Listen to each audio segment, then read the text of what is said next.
Hello everyone, Giltar here with part 3 of my review of Transformers Alternity Bumble Champion Yellow action figure. Now in this part I'll be going over articulation in robot mode. So here we go. Now starting off with the feet as I normally do. The foot itself actually is a sort of a hinge joint for the ankle. And it does have, not really ratcheting, but it has a sort of a lock mechanism so that it locks at each sort of turn of the joint, which is quite nice. It makes it really secure. It's a very tight joint. The front portion of the foot itself does have rotational ability, so you can sort of vary the angles to help pose it in different sort of stances for the feet.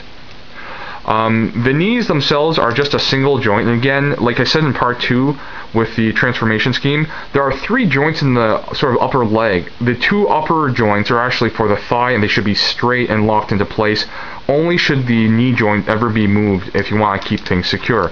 And so it does have articulation at the knee, pretty much for a flush bend, which is really impressive. And the reason why I'm saying that this is impressive is just consider the fact that this is a transforming toy.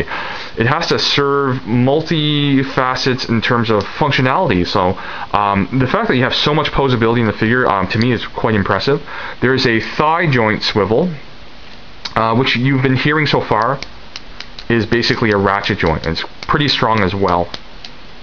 And finally, it might be hard to see because there's other bits and pieces in the way, but the hip itself is a swivel joint with a ratchet component, so it can go back and forth like this, and actually can go. It's a hinge joint at the side too as well, so you can do like just a turn like this of the leg.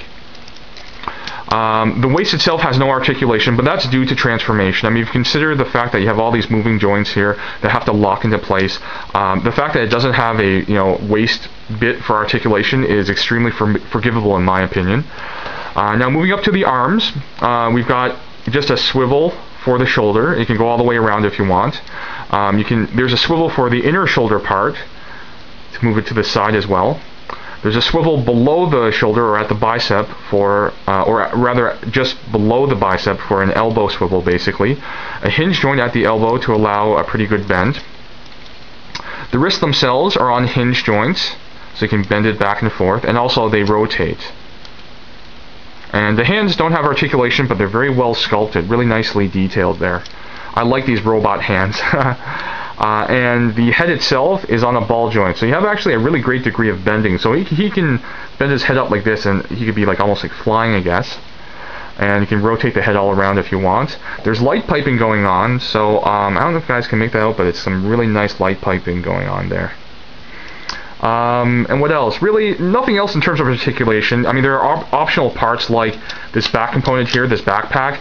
These wing-like components, you can move them back and forth because they're basically hinged door joints. I like just having them like this, to be honest, because it looks better to me visually for the silhouette of the figure. Now, as far as articulation goes, that's great. But how about its posability? Well, I can manage. Hopefully, I'll get it on camera. I can manage usually to get Bumble into a sort of standing side kick, which is pretty impressive when you consider the bulk of the figure. I don't know if I can do it here, but I mean look at this. It's pretty crazy that you can get a figure like this into a standing side kick.